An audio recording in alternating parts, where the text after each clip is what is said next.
Peter had trusted Victoria for 23 years, but today, every piece of that trust shattered around him. The woman he loved and believed in had laughed off his worries and called it love. But now, standing frozen in the doorway, he heard her voice, entangled with another man's. As she moaned Kevin's name, his own brother-in-law's, it felt like a knife to his throat. Every nerve in his body screamed with betrayal as he pulled out his phone, filming each raw second, the betrayal, the lies, the mockery of his devotion. Peter had always felt uneasy around Victoria's family.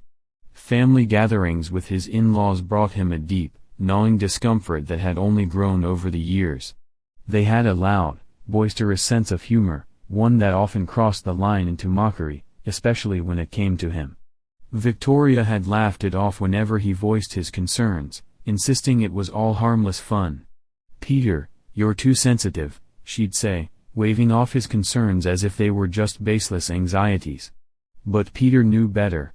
He had warned her time and again that her family's teasing would one day go too far.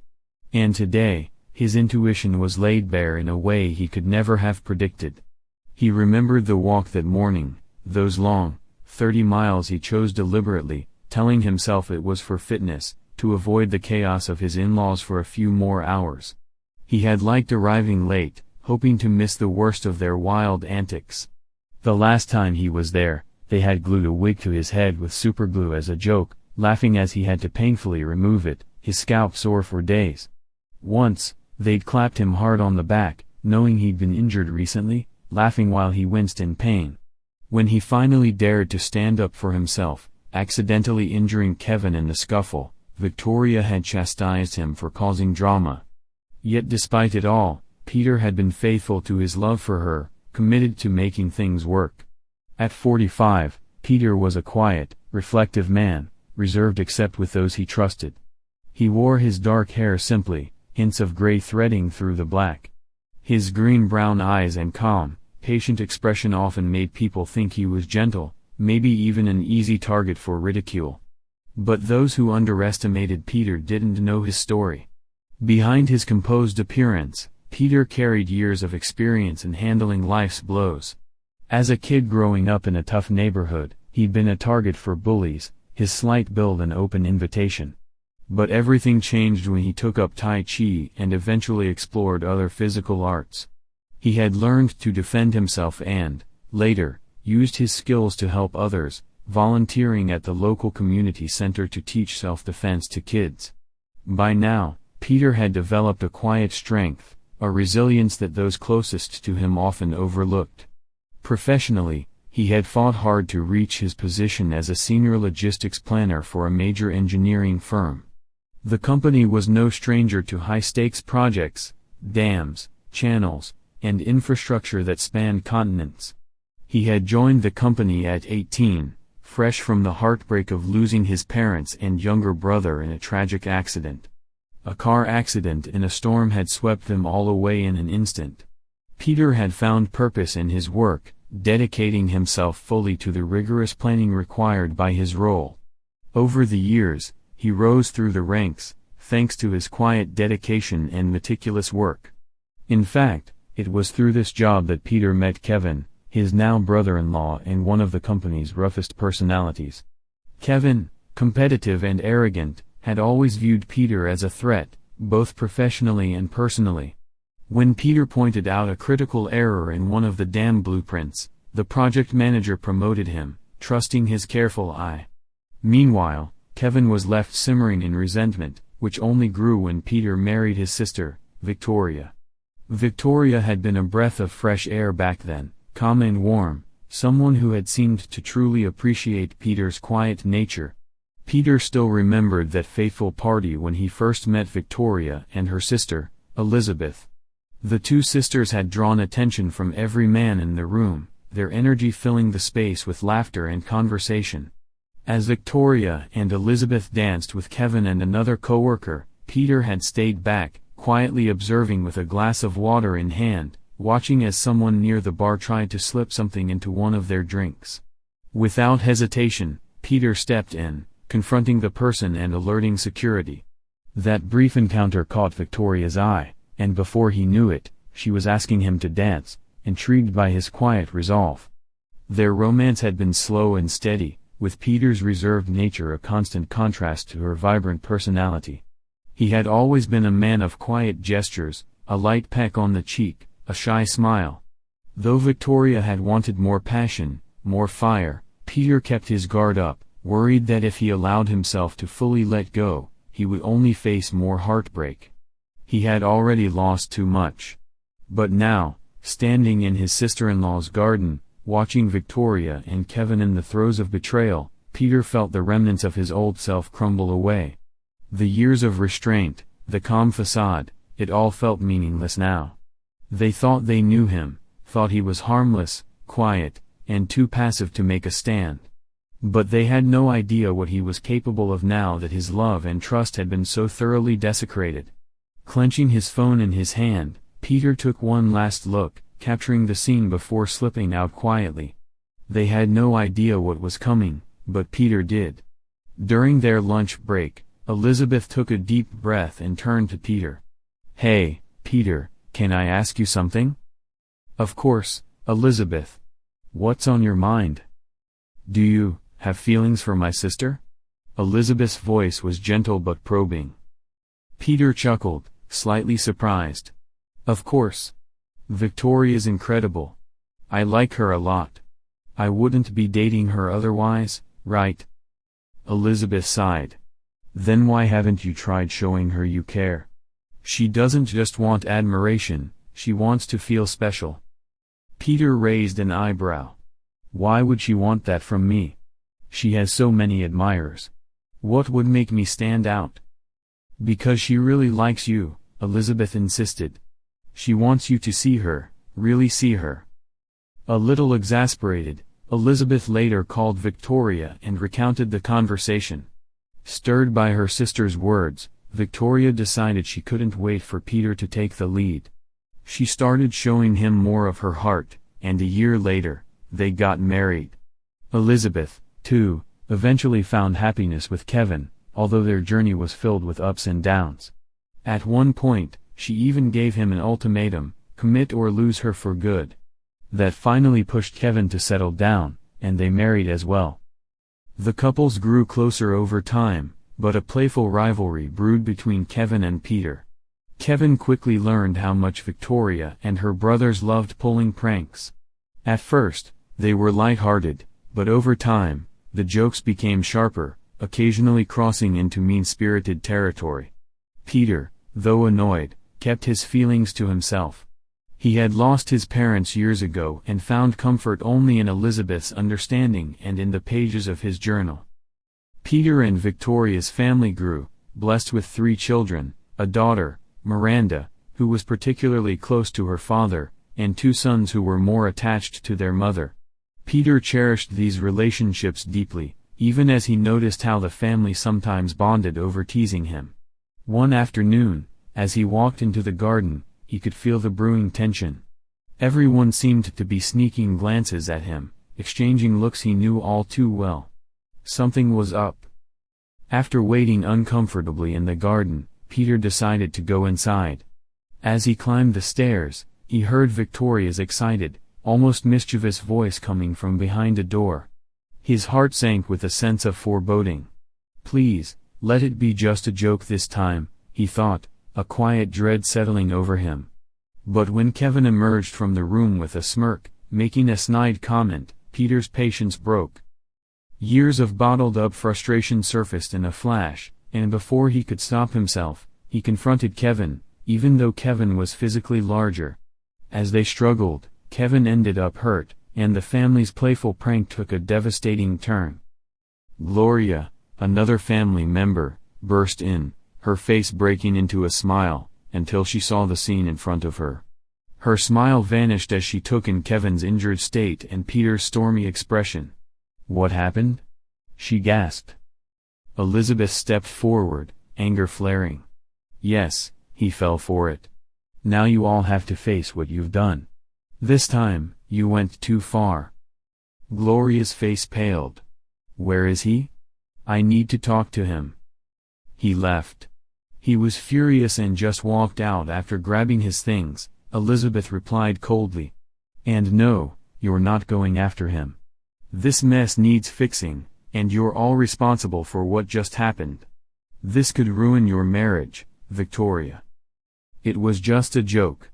Victoria protested, panic creeping into her voice.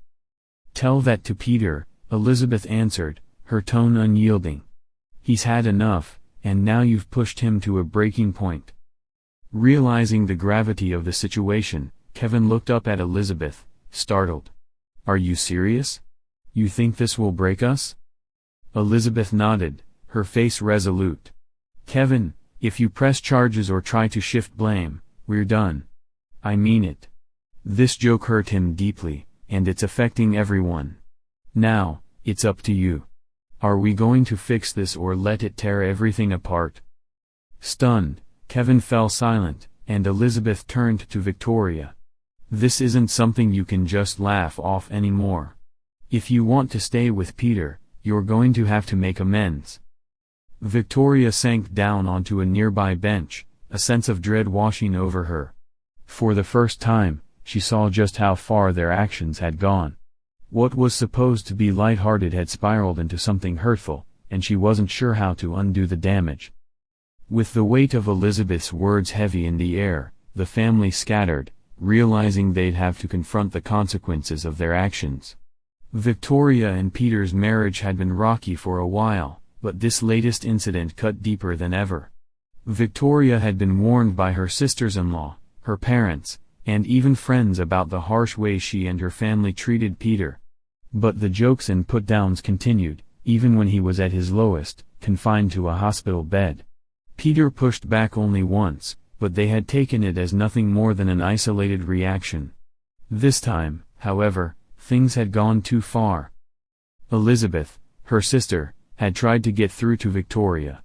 Have you really looked at Peter lately? She'd said. He's a clever, strong man, stronger than you realize. And he's kind, too, which is why he hasn't fought back all this time. But that only lasts so long. When Victoria finally returned home that evening, she found Peter at the dining table, his expression weary and distant. She rushed over, her voice panicked. Thank goodness you're home. Please, Peter, it was just a joke. Nothing really happened. Peter looked up, his gaze steely. For now, I'm here. But I'll be leaving soon, so don't worry. Victoria's heart dropped. She reached out in desperation. Please, don't go. It was all just a joke. Peter's face hardened as he handed her his phone. Is that what you call a joke? He asked quietly. She watched a video he'd taken, a painful record of the scene she thought had been harmlessly concealed. She saw herself in a compromising position, her back turned, her actions caught on camera in a way that left no room for ambiguity. A pang of regret coursed through her as she realized how deeply she'd miscalculated. Peter, that was completely out of line, she stammered, her voice shaky. It wasn't supposed to end up like this.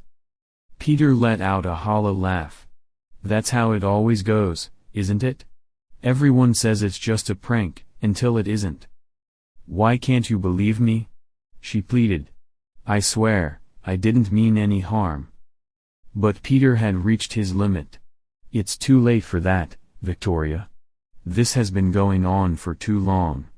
I can't keep putting up with the hurtful way you and your family treat me. I'm done. Victoria's throat went dry, her mind scrambling to make sense of the finality in his tone. You don't mean that. Please, can't we talk this through? But Peter shook his head. There's nothing left to discuss. I need space, time to figure out what's next for me.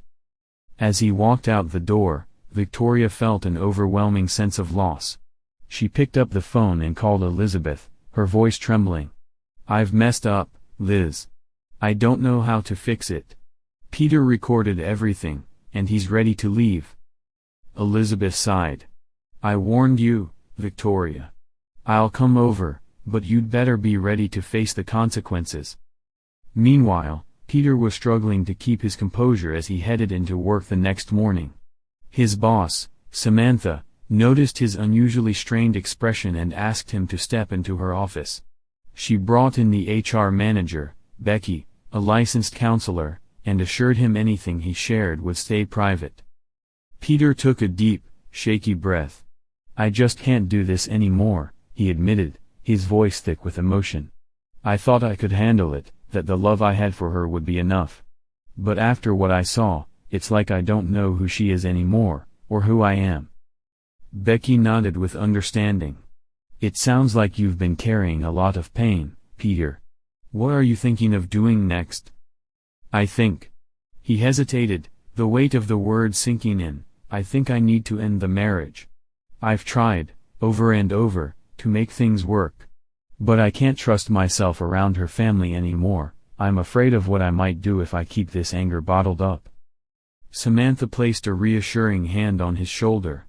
"We can arrange a place for you to stay temporarily," she offered. "Somewhere quiet, where you can take the time to heal and decide what's right for you." Peter looked at them both, grateful yet hollow. As he left their office, he felt the faint stirrings of hope, a fragile reminder that he could still find a way forward, even if it meant leaving everything behind. Peter sat quietly, absorbing Samantha's advice to keep his wife's family from interfering in his life. "Maybe I'll find a motel if it all gets too overwhelming," he thought. Shortly afterward, Samantha returned. She listened to Becky's concerns and then nodded firmly. "I can suggest an excellent family lawyer. He guided me through my divorce, and he's very capable. If your wife's family lodges a complaint, the company will arrange legal representation for you. Also, you should take a leave of absence until further notice. Becky will be your counselor from now on. Understood?" Peter looked stunned, his voice barely a whisper. "I understand. I just don't understand why you're helping me so much." Samantha's gaze softened. "Peter, do you realize how respected you are around here? People admire your professionalism and commitment. They say you are tough on the job but gentle with people, and it's something I've always tried to emulate. You're a role model." She gave him a gentle nudge. "Now, grab a coffee and go home to gather your things." As Peter left, Victoria and her sister Elizabeth were in the kitchen. Elizabeth was agitated, having just seen a video. "That liar," she seethed, barely able to contain her anger. Victoria looked at her apologetically. "I'm really sorry. You were right, I shouldn't have gotten involved. And now, 2 marriages are on the line because of my mistake." Elizabeth glared at her. "Do you understand now? If Kevin can deceive you, what else has he hidden? He lied to me, too, and I finally saw through him." Elizabeth paused, her voice firm. "I'm ending my marriage. And, when Peter's single, I'll be here for him." Victoria's face went pale as she processed her sister's words. "Wait. Are you saying you'd go after Peter, my husband? My sister wants to take my husband?" Tears filled her eyes, and she was so shocked she could barely breathe. Just then, Victoria's phone buzzed with an unknown caller. Assuming it might be Peter, she answered, putting it on speaker for Elizabeth to hear. "Victoria Van Rye speaking," she said, her voice shaky. "Hello, this is Samantha Bevis from Global Constructions," came the voice on the line. "I've just spoken with your husband and the company counselor. Please hold for a moment." Victoria quickly left the kitchen, returning moments later with tear-streaked cheeks. "That was Peter's boss. He's been advised to avoid any stress, and if I don't keep my family from making things worse, it'll only add to what he's going through." Her voice shook as she glanced at Elizabeth. Elizabeth's tone turned sharp.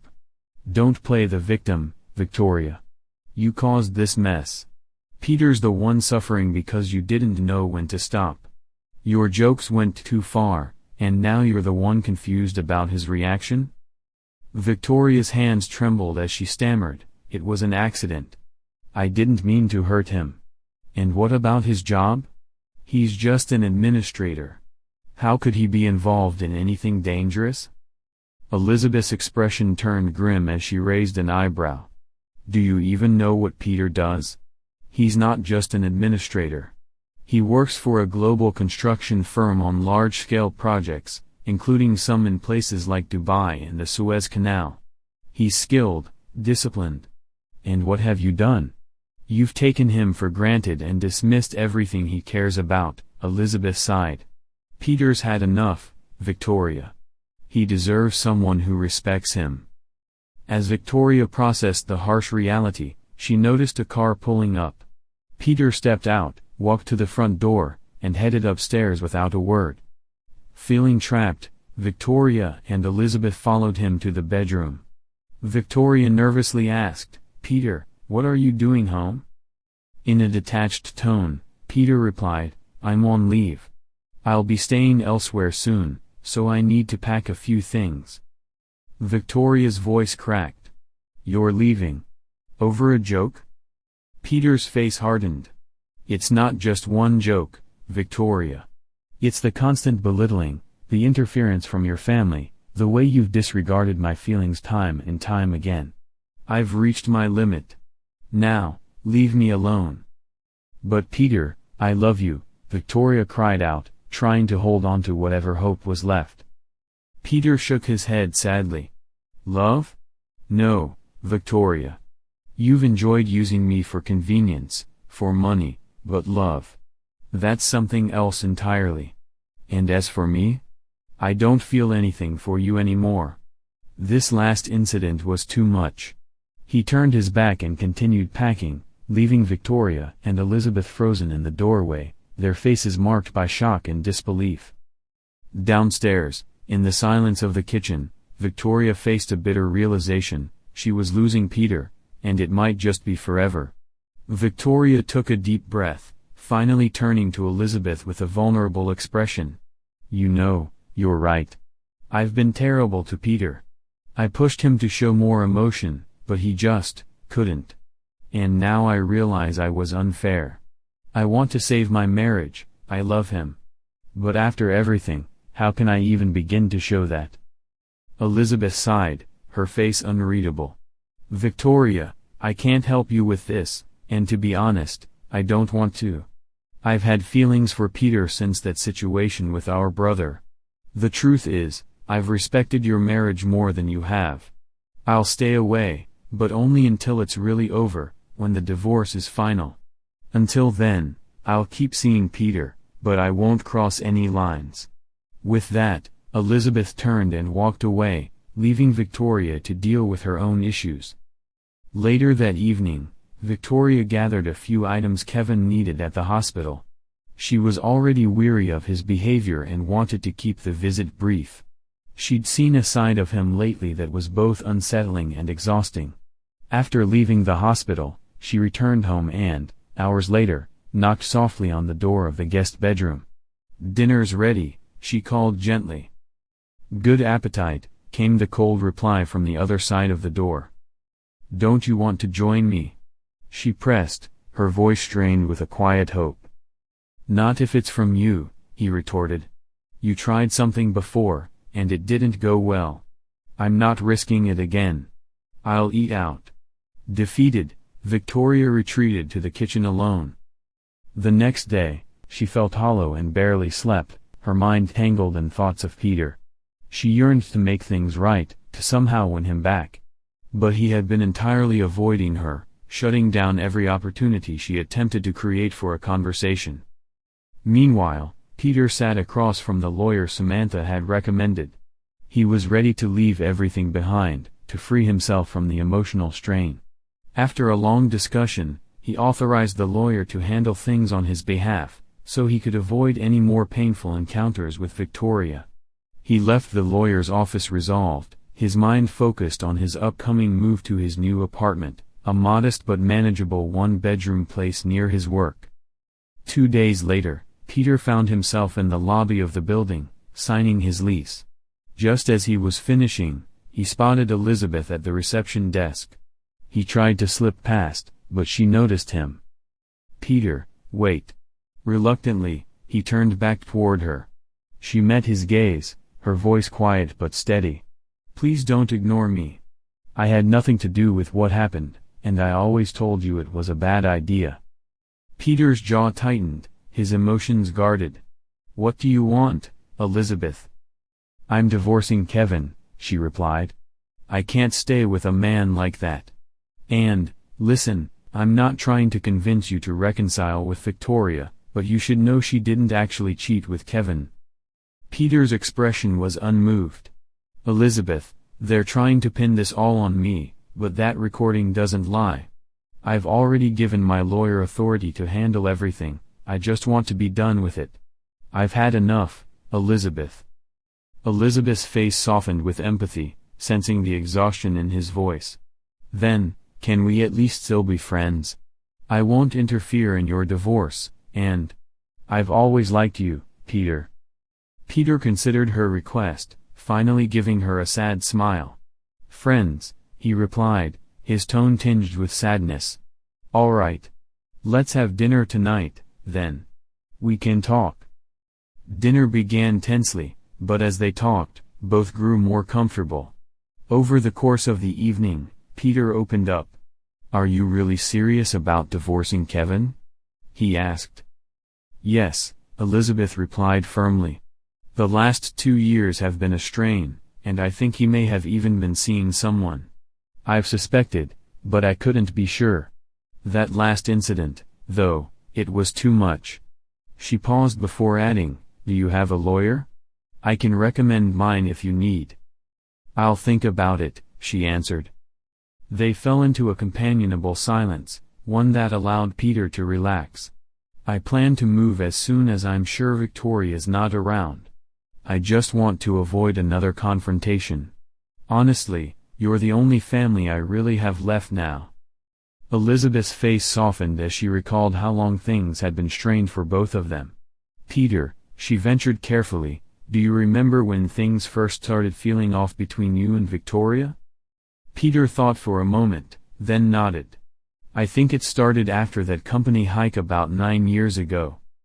Elizabeth's eyebrows rose slightly. "Oh, I remember that. Kevin and I were newlyweds then." Peter nodded. "Victoria couldn't come because she was working, so your parents took care of the kids. We were split into groups. Less experienced hikers went first, while more experienced hikers stayed back to help on the last stretch. You were in the first group, Kevin was in the second, and I brought up the rear with the last group. I remember carrying extra gear, snacks, water, a first aid kit, a handheld GPS. When I checked my bag, I found a couple of whiskey bottles and a food container that weren't mine. I left them with the coordinator before I moved on. But when I caught up to Kevin, he was already looking rough. He'd been drinking, and it showed. That was the start, Elizabeth. That was when things started to unravel. Halfway through the hike, we reached a rest area where everyone could take a breather.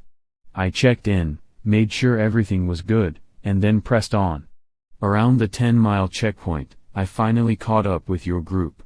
I handed some water to your friend and continued alongside everyone, moving towards the finish line.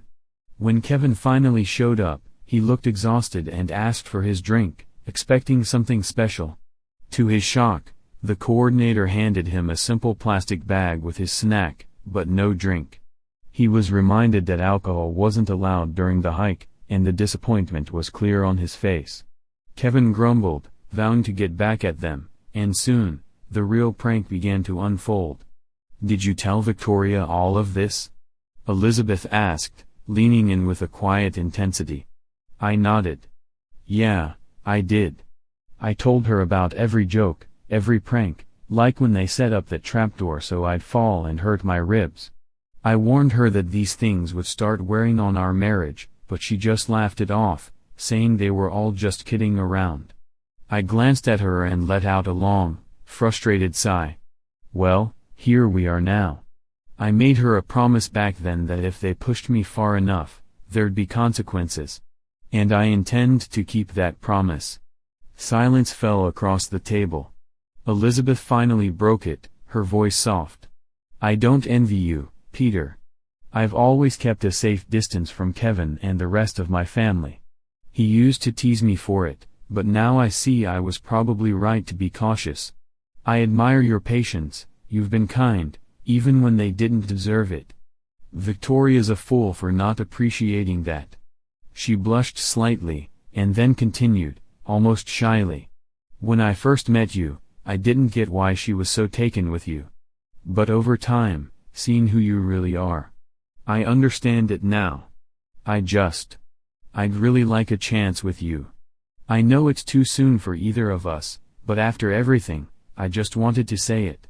Maybe someday, we can try. I was taken aback, stammering a little. Elizabeth, I don't know what to say. This really catches me off guard. How long have you felt this way?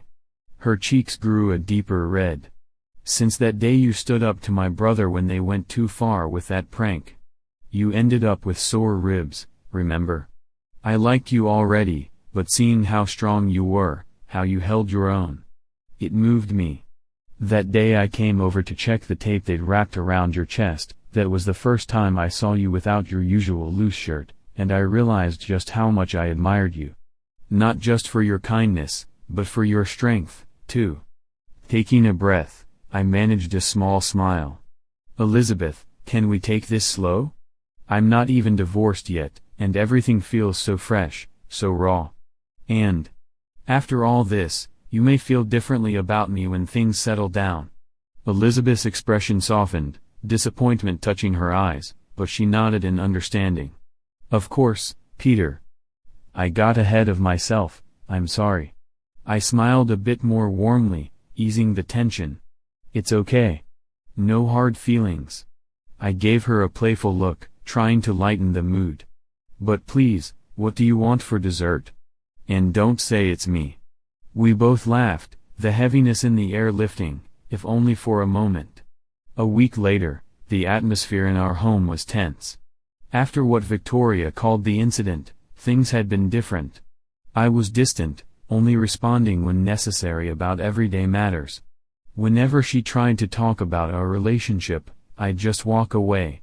That morning, as I had done every day since the incident, I left before Victoria even woke up. When she finally came downstairs, she saw that I'd made coffee, just like always, but as she sat alone, her face grew pensive. Around midday, Miranda, our daughter, walked through the door. She noticed her mother's downcast expression right away. "Mom, you look upset. Is everything okay?" Victoria sighed deeply. "Your dad and I. Well, we had a big disagreement." Miranda looked at her, waiting, a flicker of understanding in her gaze. "A disagreement? About what?" Victoria hesitated. "It was supposed to be a harmless joke, but your dad didn't see it that way.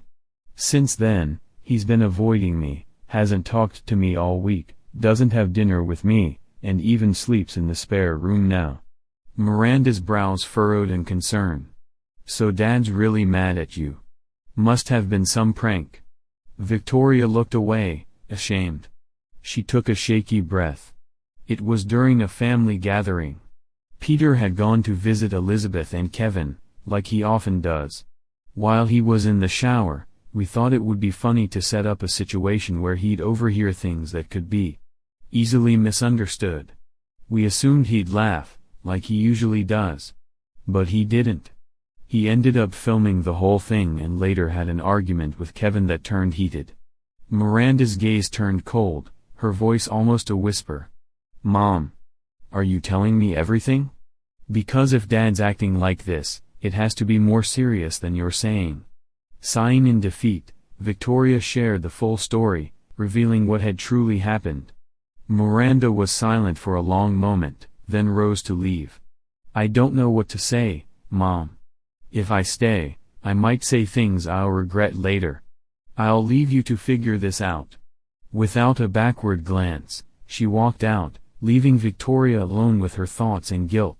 Later that afternoon, Victoria returned from work determined to make amends. She needed to talk to Peter, to apologize, and try to repair their bond. She wanted him to listen, to understand she was sorry.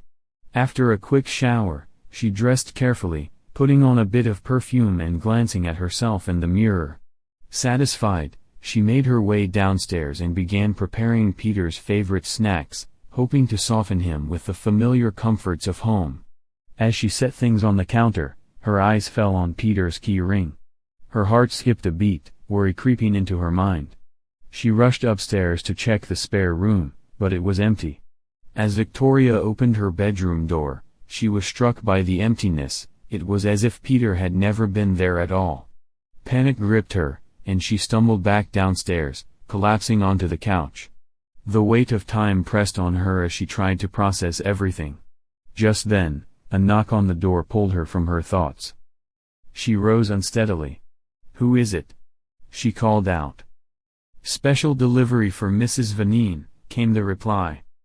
"Just leave it at the door. I'll get it later." "Sorry, ma'am. I need a signature," the voice responded politely. Opening the door, Victoria saw a young man in a crisp uniform holding a nicely wrapped box. She signed for it, curiosity and a faint hope sparking inside her. "Do you know who it's from?" she asked. "It says here it's from your husband. Have a good evening, ma'am." He gave a nod and left. Victoria's heart raced as she carefully opened the box. Could Peter be ready to forgive me? But as she lifted the lid, 2 envelopes lay inside. She opened the first, and a familiar glint caught her eye. Peter's wedding ring had tumbled to the floor. Her hands shaking, she opened the second envelope to find divorce papers inside.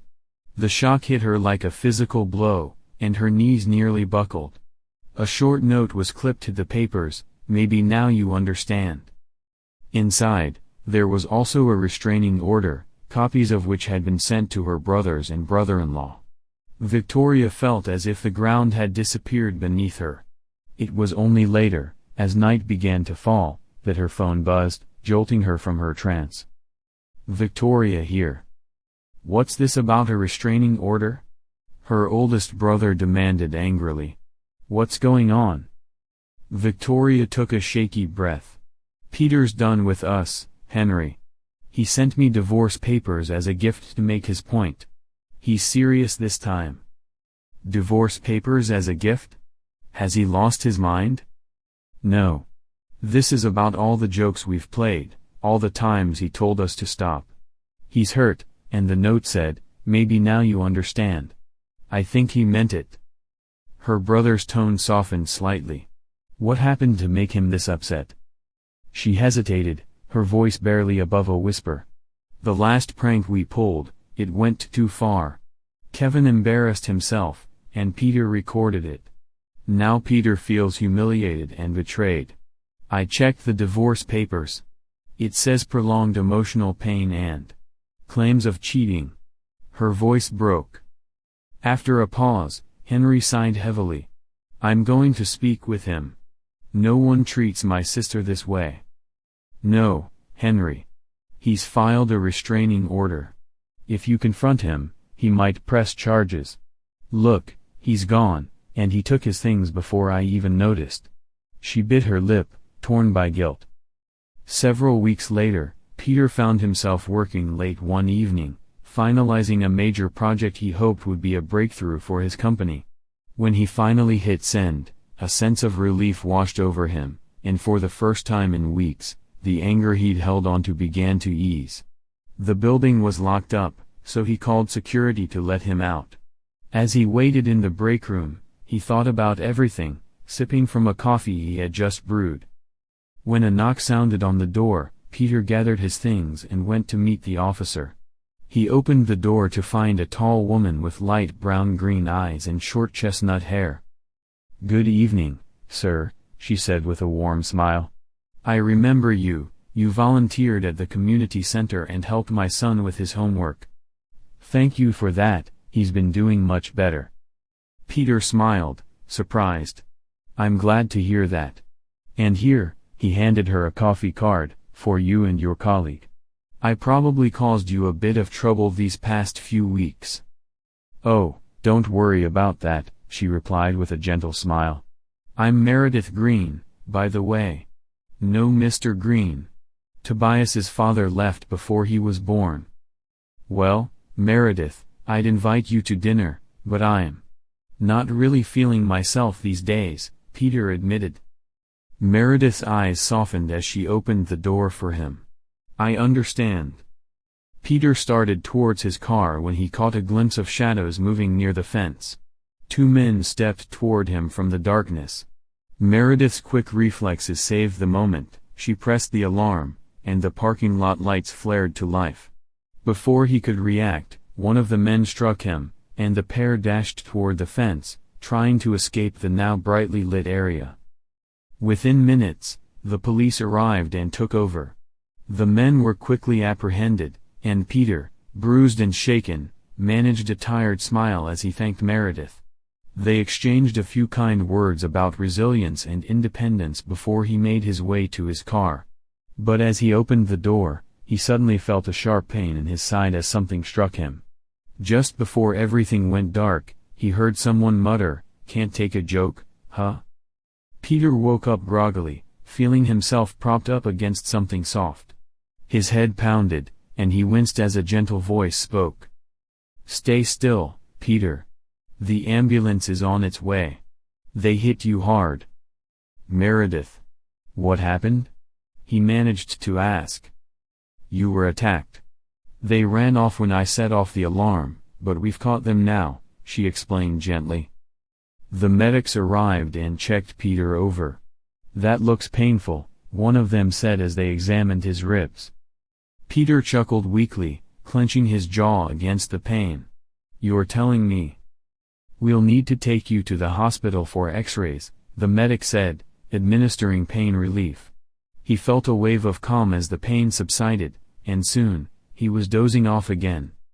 When he opened his eyes, he was lying in a hospital bed, groggy and confused. To his surprise, Meredith was sitting beside him, and his children were there too. For the first time in a long time, he felt a small flicker of peace. Peter looked weary as he heard the sound of his kids bustling around outside his hospital room. Miranda, his daughter, poked her head in first, worry etched into her face. "Dad," she began softly, "Mom's outside with Aunt Elizabeth. They really want to see you." Peter shook his head. "I'm sorry, kids, but I don't want to see her. Not now, especially with that restraining order in place," he sighed heavily. "Meredith, could you ask him to leave? Tell Elizabeth the first'll call her later." As Meredith guided the kids out, a doctor came in, nodding at Peter with a sympathetic smile. But before she could close the door, Peter caught snippets of an argument outside. His wife, Victoria, was talking in an exasperated tone. "Couldn't you have at least warned him, or even the company?" Victoria asked angrily. "One simple call, Elizabeth.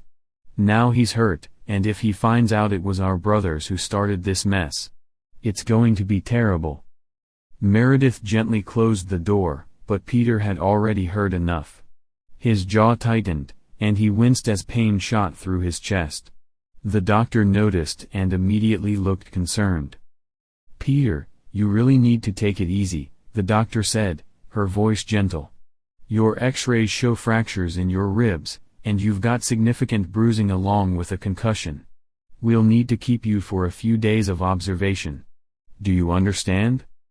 Peter nodded slowly, fighting the surge of anger in his chest. "Understood. But can you send the security officer in here once we're done?" The doctor's brow furrowed but nodded. "Of course, I'll have someone speak with you. Just remember, no wandering around the halls."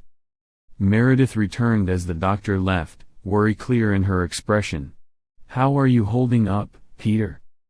Peter leaned back, exhaling. "I wish I could have reacted faster, Meredith. It's not your fault, though. It's them. And my sister-in-law. She even admitted she didn't warn me." He shook his head bitterly. "Family, huh?" Meredith's face softened with sympathy. "Is there anything I can do?" Peter nodded thoughtfully. "Actually, yes. I overheard that my brothers-in-law were involved in this. Could you inform the police? And, please, remind Victoria about the restraining order. I don't want the kids caught up in this. Meredith gave him a reassuring squeeze on the shoulder. Of course, Peter. The next afternoon, Peter was resting in bed, still sore but feeling clearer-headed. When a nurse popped her head in to let him know he had a visitor, he was surprised to see it was Elizabeth. "How are you doing, Peter?"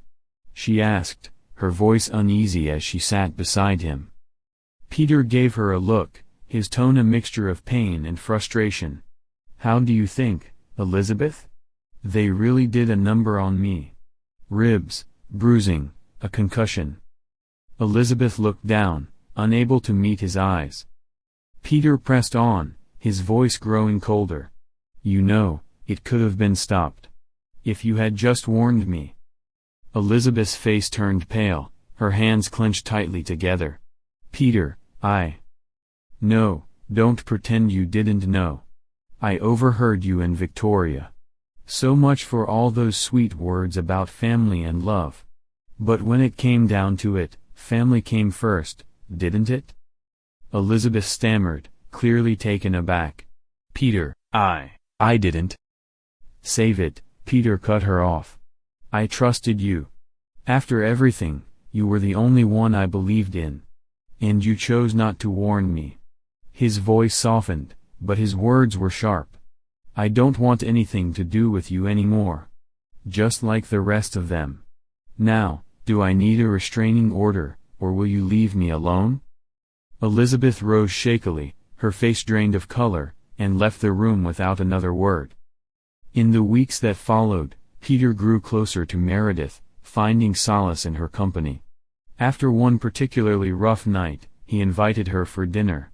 They shared a quiet meal, and over time, their friendship blossomed into something special. During his visits to Meredith, he also became close with her younger brother, Tobias. Meredith shared stories of a past relationship, a man she once imagined a future with, only to discover he was involved with other women, including her stepsister, Addison. One evening, Meredith caught sight of Addison with the man she'd once hoped to marry. She felt her stomach twist but decided to confront him. She approached them quietly, tapping him on the shoulder. The man turned, his face betraying surprise. But before he could utter a word, Meredith spoke, her voice laced with calm determination. "What are you doing here with Addison?" she asked, glancing pointedly between them. Addison blinked, looking confused. "Why are you acting like this, Meredith?" Meredith took a deep breath, her voice trembling slightly. "Addison, I'm pregnant, and it's his child." Addison stared at her, the shock visible on her face. "Are you sure?" she asked skeptically. Without a word, Meredith showed her sister some photos from their recent trip, clearly indicating the timeline. The man blanched, muttering something unintelligible before slipping away and disappearing from their lives. Through all of this, Peter and Meredith's connection continued to grow. They found comfort and camaraderie in each other, though they soon realized that a serious relationship might not work for them. Their similarities and differences both brought them closer and kept them apart, creating a bond that neither could easily define. Then, a few months later, Peter received a call from the CEO of Global Constructions. When he arrived at the office, the CEO didn't waste time. "Peter," the CEO said with a sense of urgency, "do you remember the project in Central Asia, the freshwater basin?" Peter nodded, recalling the logistical challenges of working with local crews. "Yes, I remember. It was tricky." The CEO leaned forward, his expression serious. "We may need your expertise again, Peter. This project could be pivotal." As he listened, Peter felt a renewed sense of purpose stirring within him, a chance for a fresh start, away from the painful memories that haunted him. For the first time in a long while, he allowed himself a sliver of hope. Peter listened closely as the CEO outlined the urgent crisis in the company's construction project abroad. "This conversation is confidential," the CEO began gravely. "Things are getting serious over there. Workers are leaving, and even offering higher pay hasn't helped. The project is almost at a standstill, and costs are climbing fast. We need someone on site who can turn this around. Global construction's future depends on it. Peter leaned forward, ready to hear more. The CEO sighed, "You're not making this easy, you know that?" He looked at Peter thoughtfully before continuing. "Here's the plan. I want you to go out there. You'll have full control of the situation, and while you're there, you'll receive 150% of your salary, plus a sizable bonus if you succeed. I'll also make sure you have a place to stay and someone to assist you." The CEO then leaned in, his voice taking a more personal tone. "I'm planning to step back from my role eventually, and if you can pull this off, I see you as a potential future leader of the company." Peter's eyes widened. He had never expected to be considered for such a high role, let alone the CEO position. "When do you need my answer, sir?" he asked, feeling the weight of this opportunity. "5 minutes ago," the CEO replied, only half joking. "If you're in, you'll be on a flight to Tbilisi tomorrow." Peter took a deep breath and nodded. "Okay, I'll do it. I'll need to say goodbye to a few people, but I'll keep my plans vague. One more thing," he added, "since this is private, could the extra pay be issued as a bonus later on? I'm in the middle of a divorce, and I'd rather not have it on record right now." The CEO nodded, a small smile playing on his lips. "Consider it done. Now, let's shake on it." After they shook hands, Peter went home to pack, but first, he called his children to let them know he'd be away for work. His daughter Miranda filled him in on family drama. 2 of her uncles were found guilty in a court case, and Uncle Kevin had left, taking all his money with him. Elizabeth and her mother were still dealing with the fallout from the divorce, and after a long talk, they promised to keep him updated. Once his bag was nearly packed, Peter reached out to Meredith, hoping she'd meet him for lunch. Over their meal, Meredith looked at him with a knowing expression. "You're going to tell me something I won't like, aren't you?" Peter waited until the food arrived, then spoke carefully. "Yes. I have to go away for work. I can't tell you where or for how long." She looked at him with a mix of sadness and worry. "That sounds serious. I'll miss you. I'll wait for you, Peter, but the secrecy worries me. Can't you tell me anything?" He reached across the table, his hand covering hers. "Meredith, I want to be honest with you. I don't know how long I'll be gone, and I can't ask you to wait forever. If you meet someone special, I want you to be happy. All I ask is that you let me know. Just send me a note." He struggled to keep his voice steady as he spoke. Her eyes glistened with unshed tears, and they finished their lunch quietly. He drove her home, pausing outside her door. Meredith rushed after him, hugging him tightly. "Peter, I love you. Please. Be careful. I don't like all this hiding. Whatever happens, come back to me." He held her close. "I love you too, Meredith. I'll be back." The next morning, Peter boarded a flight to Amsterdam and then connected to Tbilisi, Georgia. Once he cleared customs, he was greeted by a man holding a sign with his name. After confirming Peter's identity, the man handed him car keys, some paperwork, and a sealed box, then pointed him to an older Toyota Land Cruiser. Peter climbed in, grateful the car was unremarkable. Opening the box, he found a satellite internet router, a Chromebook, and a GPS device, along with an envelope containing his authorization papers, maps, and GPS coordinates. He punched the coordinates into the navigator and began the last leg of his journey. The first part of the drive went smoothly along a well-paved highway. But after about 150 miles, he took an exit that led him onto rougher, twisting mountain roads. Hours later, exhausted but focused, he suddenly heard a strange clattering on the roof of the car. Looking up, he saw small rocks sliding down, kicked loose from the mountainside. He pressed down on the gas, quickening his pace as more debris tumbled behind him. Finally, he reached his destination, a sturdy house nestled into the mountainside, offering a view over the valley and the winding road leading up. He stepped out of the car, taking a moment to steady himself after the intense drive.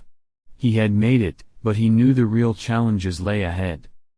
In the silence, Peter looked over the landscape, the magnitude of his task dawning on him. He wasn't just here to fix a project, he was here to prove himself, to secure the future of global construction, and maybe even a future for himself in the company's top role.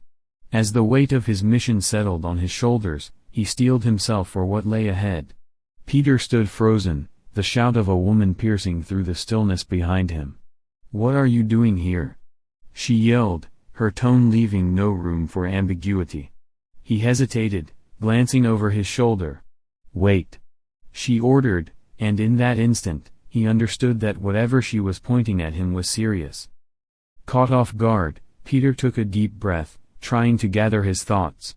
He fumbled in his pocket and pulled out the letter of recommendation written in Azerbaijani, tossing it toward her in hopes it would clarify his presence there. Without taking her eyes off him, she picked up the letter and began reading. After a moment, she looked up, her expression shifting. "Why didn't you say so? Are you okay?" Peter collected himself, replying dryly, "You didn't give me a chance.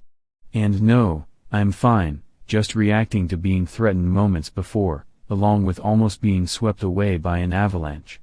He shook his head in disbelief. All of this in just 2 hours.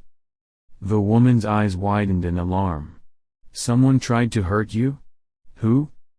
Peter shrugged. "How should I know? Is this how you welcome guests?" "I'm Aliana," she said, her demeanor softening. "It seems I'm your housekeeper." Peter studied her closely. Aliana appeared to be in her 30s, with dark hair cascading around her shoulders and striking light brown eyes. Her features were defined, with prominent cheekbones and full lips. She wore a cozy woolen sweater and loose-fitting pants that suggested practicality over style. "How convenient, a housekeeper who speaks almost fluent English," Peter remarked, a hint of sarcasm creeping into his voice. "Couldn't you find a better job?" Aliana's voice trembled slightly as she responded, "No. Now, can you please come inside so I can apologize for how you were treated?" Peter entered the kitchen, taking a seat at the table where a steaming cup of strong, sweet tea awaited him. Aliana settled across from him, but before she could utter another word, he interjected, "Please, don't apologize. There's no need. I'm actually grateful you were cautious. My welcome in this area hasn't been great, so I understand why you pointed something at me. It felt a bit extreme, but I get it." Aliana's brows knitted together as she continued, "Do you know why they tried to stop you from coming here?" Peter paused for a moment, weighing his options before deciding to trust her. "You seem smart and fluent in English, so why are you my housekeeper when you could be working as an interpreter instead?" "I'm an accountant," Aliana explained. "I studied English because I thought it would help me get a better job. But when I applied, there were extra requirements." "What kind of requirements?" Peter asked, intrigued. Her expression shifted to one of frustration. "Strange expectations for people working for global constructions." Peter nearly exclaimed in surprise. "Global constructions? You work for them?" Aliana nodded, glancing down. "Yes." Peter raised his eyebrows in disbelief. "I'll add that to my list of complications." He could see the concern in Aliana's eyes. "They sent me here to figure out why this project is facing so many problems. During my flight, I noticed a few things that bothered me. Would you be willing to be my accountant and interpreter without letting the project manager know? Everyone else will just think you're my housekeeper." "I would like that," she replied, her voice thoughtful. "But I need to get home in time for my daughter. My parents are getting older, and she can be a lot to handle." Peter nodded in understanding. "Maybe a relative can help out sometimes?" "I don't have a partner," she said quietly. "No one wants to be with me." Peter was taken aback. They had known each other for barely 2 hours, yet he felt an undeniable connection with her. "What happened at the gorge?" Aliana asked, eager to change the subject. Peter launched into the story, explaining the chaos of his arrival and how no one was supposed to know he was there. He glanced at the clock, feeling the weight of fatigue settling on him. "Is there anything to eat? I really need a place to rest, I'm exhausted." While Peter took a quick shower, Aliana busied herself in the kitchen. When he came downstairs, he found her preparing a simple but satisfying meal. As she donned her coat, she said, "I'm still your housekeeper, so leave the dishes for tomorrow. I'll wash them when I come back. Good night." Aliana walked the 4 miles back to the village, her mind swirling with thoughts about the day's events. "He seems like a genuinely nice man," she mused. "He was surprised when I shared some of my past troubles, and he didn't pry when I mentioned it was just me and my daughter. I wonder if his offer for me to be his accountant is real." Meanwhile, Peter closed his bedroom door, changed into a t-shirt, and climbed under a warm blanket. He fell asleep almost immediately, the exhaustion finally catching up with him. The next morning, Peter peered out at the cold, empty view from his window, brewing coffee to shake off the remnants of a restless night. Aliana had promised to arrive at 8, and he thought about how she had made her way to his place the previous day. He noticed there hadn't been a car outside when he arrived. Just then, the door opened, and Aliana stepped inside. "How did you get here?" he asked, surprised. "I didn't hear a car." "I walked," she replied nonchalantly. "It's only about 6 kilometers." Peter shook his head. "That needs to change. I'll help you find some kind of transportation. Would you like a car? It comes with the job, right? You need to go shopping, don't you?" Aliana's eyes widened in surprise. "A car?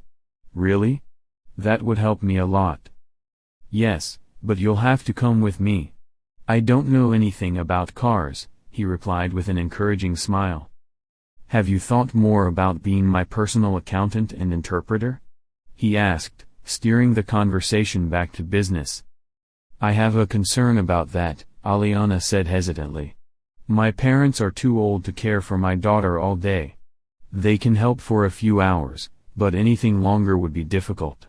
I don't have anyone else to support me." "Take her with you," Peter suggested. "Bring her to school and pick her up afterward." "How old is she? I can set up a room for her to play, rest, or sleep in." "She's 10, Aliana replied, her voice filled with surprise. "Are you really going to do that?" "Yes, of course. It's part of the company policy, daycare is included if an employee needs it. So will €4,000 a month be enough?" "What?" Aliana's eyes widened, clearly taken aback. "That's a lot. I would have accepted if you paid me in manat." "Well, here people get paid in euros," Peter clarified. "That's what's taken out of the bank before payday. No locals are paid in manat." Peter thought for a moment, then nodded, coming to a decision. "All right. Let's make this work. Let's start with the essentials, a car and a computer. Do you need a mobile phone? That's included too. Don't worry about the cost. Once we have everything set up, we can dive right into the work. I'm eager to find out why the accountant is withdrawing euros while paying in manat. By the way, would you like some coffee?" A few weeks later, Peter was determined to keep a low profile as he began to piece together the mystery. After some time, he discovered that workers were receiving their pay in manat, but the deductions were being made in euros. For example, if a worker was supposed to earn €500 a week, they only received the equivalent in manat. This revelation hit him hard. The exchange rate hovered around 2 manat for every euro, meaning someone was skimming money off the top. Peter and Aliana began chatting with locals in the village, digging for more information. It was during one of these conversations that they stumbled upon something shocking, a familiar name on a list of foreign workers. Kevin, Peter's ex-brother-in-law, was working under a different name through an international job agency. He was in charge of dispersing the workers' pay each week. Peter knew he had to tread carefully. His complicated history with Kevin could make everything much more challenging. Having been in Arian for 4 months, Peter was still trying to uncover who was mismanaging the wages. He was equally curious about how Kevin had managed to secure employment using a false identity and fake documents. Unfortunately, the information was locked away in a local database that he couldn't access. Amidst the investigation, Peter's relationship with Aliana blossomed. He began visiting her home more often, and Aliana would linger longer to talk. He found himself growing fond of her daughter, Petra. Her bright eyes and infectious laughter warmed his heart. He even started teaching her math and physics, delighting in the way she eagerly absorbed the lessons. One afternoon, while they were taking a break, Peter's phone buzzed with an alert. He realized his private email inbox was full. He hadn't checked it in at least a month. Connecting his phone to his laptop, he began downloading his messages while continuing his conversation with Aliana. She smiled, pleased to see the quiet man beginning to open up. Aliana's feelings for Peter were strong. He was funny, intelligent, and reliable. Plus, he took care of himself, jogging daily and hitting the gym. Suddenly, she caught him watching her with an inquisitive expression. "What's on your mind?" she asked, tilting her head. Peter replied softly, "You seemed lost in thought. I was just wondering why someone as incredible as you doesn't have a partner." That question struck a nerve for Aliana. She had feared it might come up. The thought of sharing her truth filled her with anxiety. What if revealing her past pushed Peter away? He treated her and her daughter with respect, and the bond they shared felt genuine. But he was also honest, which made her think she should be brave enough to share her story. If he found out from someone else, it could jeopardize everything, including any potential future they might have together. Taking a deep breath, she began, "Nobody wants to be with me anymore. I'm 30, and I feel too old for the men around here. I was supposed to marry my uncle's younger brother, but then I became pregnant with Petra, and everything fell apart. I often blame myself, and since then, no one has wanted me. My parents thought studying would help me find a job at GC, but you know how that turned out." Peter listened intently, feeling a deep connection to her struggle. He stood up, opening his arms, inviting her in. Aliana was taken aback but stepped forward into his embrace. He wrapped her in his arms and gently whispered, "I'm really sorry to hear that. I hope what I'm about to say doesn't harm our friendship, but I need to tell you, I have strong feelings for you. I promise I will help you and Petra through this tough time in any way I can. Do you understand?" Aliana was stunned. Instead of recoiling, Peter was offering his unwavering support. Tears welled in her eyes as she confessed, "But I feel so broken and unworthy." "Not to me," Peter replied firmly. "You're a survivor, and that makes you incredible in my eyes."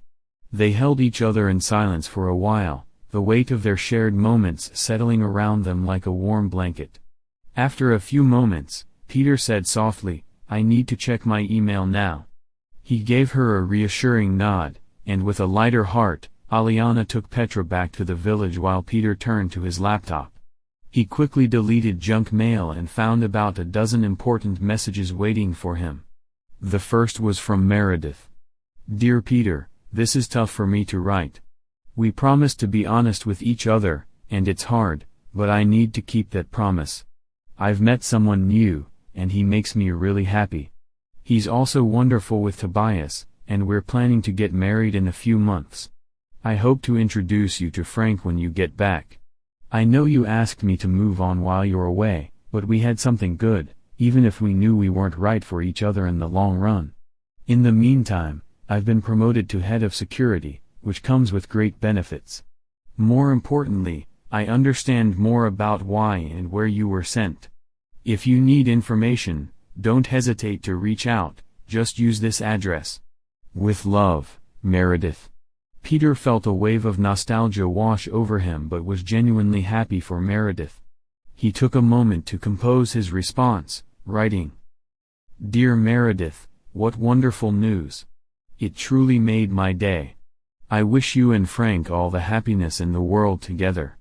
Of course, I'll come to meet him, but not anytime soon. I have a lot to do here, and it will take time. I'll update you soon about my progress. With love, Peter.